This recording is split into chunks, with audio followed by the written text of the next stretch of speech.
Starting with the latest coming in from Ethiopia, a new report, a shocking one, by Amnesty International has shed light on the horrific war crimes carried out by the Tigrayan rebels in Ethiopia. This includes sexual and physical assault on several women. The report says that Tigrayan rebels raped, robbed and beat up several women during an attack on a town in Ethiopia's Amhara region. It is the latest disturbing glimpse into the war-torn country. Ethiopia has been embroiled in a civil war for the past year. The investigation draws on interviews with 16 sexual assault survivors in a town in Amhara.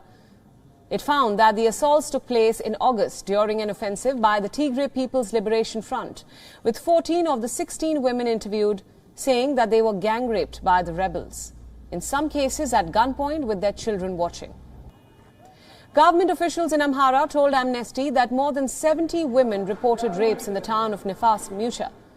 The TPLF ruled over the town for 9 days.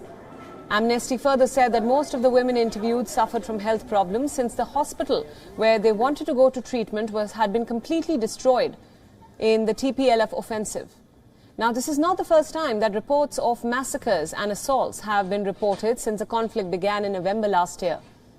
Thousands of people have been killed, more than 2 million displaced, and a joint investigation by the UN Rights Office and the Ethiopian Human Rights Commission found evidence of serious abuses by all sides in the conflict, with some violations amounting to crimes against humanity. The conflict also shows no signs of ending as of now. The TPLF and its allies have claimed several victories in recent weeks, capturing towns just 400 kilometers from Addis Ababa, and have not ruled out marching to the capital. But the Ethiopian government maintains that the rebels' claims are exaggerated.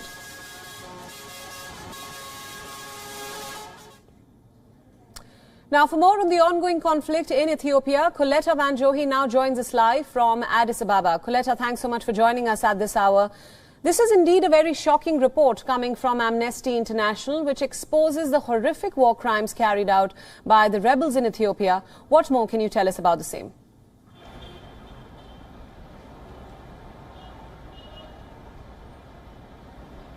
Well, the report, first of all, has been termed as biased by the Tigray People's Liberation Front. We saw the spokesperson of the rebel group saying that it kind of puts the TPLF as the villains and the government as the victim. Well, but it kind of just projects what already other reports have said.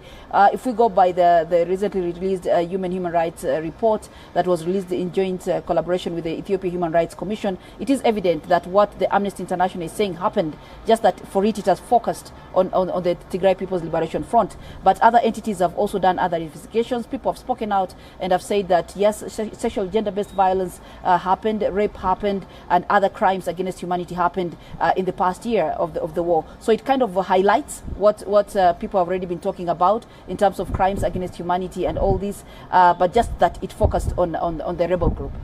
Right. Now, Coletta, we're also getting reports that at least 16 United Nations local staff members have been detained in the Ethiopian capital, Addis Ababa, where you're reporting from as of now. And this comes amid reports of widespread arrests of ethnic Tigrayans. Can you confirm the same and also give us more details?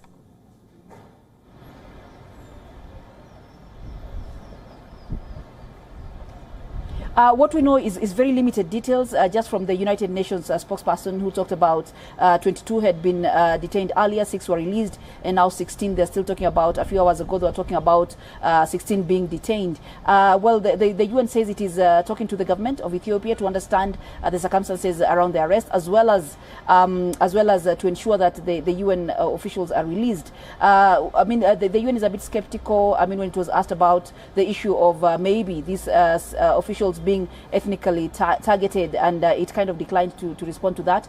But the basic thing is that the UN says it's working around the clock to ensure that its staff and their relatives, if there are any, are released. But also, as we're talking, we've seen the UN also highlighting and flagging up that around more than 70 drivers who were contracted, especially by the World Food Programme, to do some work around the northern region, have also been detained in an area around the northern region. So yes, so the UN now has to talk to the government to see what faults these people had, and at the end of the day hope that they are released. My final question for you, Coletta, before we wrap up our discussion. We've been tracking the precarious situation in Ethiopia in the past 1 year. How do you see this crisis resolving, if at all? The biggest victims or casualties seem to be women and children. And the biggest question is, will the rebels take control of the capital?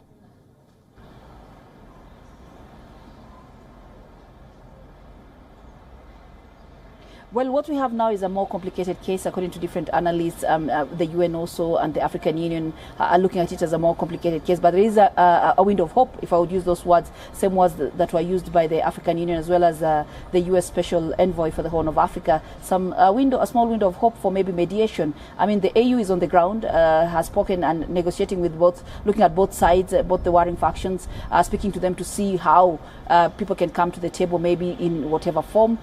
We know the US is putting a lot of pressure. The international community is talking about it. Then on the other side, we've got threats from the rebels, the two groups, the Tigray People's Liberation Front and the Oromo Liberation Army, that they have signed an agreement with, saying that they might, they are willing to, or they're planning to enter the capital. We had threats back. We've had a few threats, days ago. Nobody knows if that will happen. Nobody knows when that will happen. But we know under the state of emergency, the government is beefing up security, as well as encouraging civilians to also beef up their own security.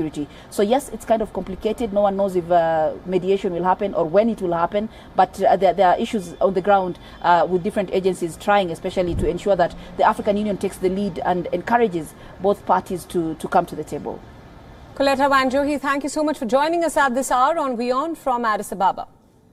WION World is One is now available in your country. Download the app now and get all the news updates on the move.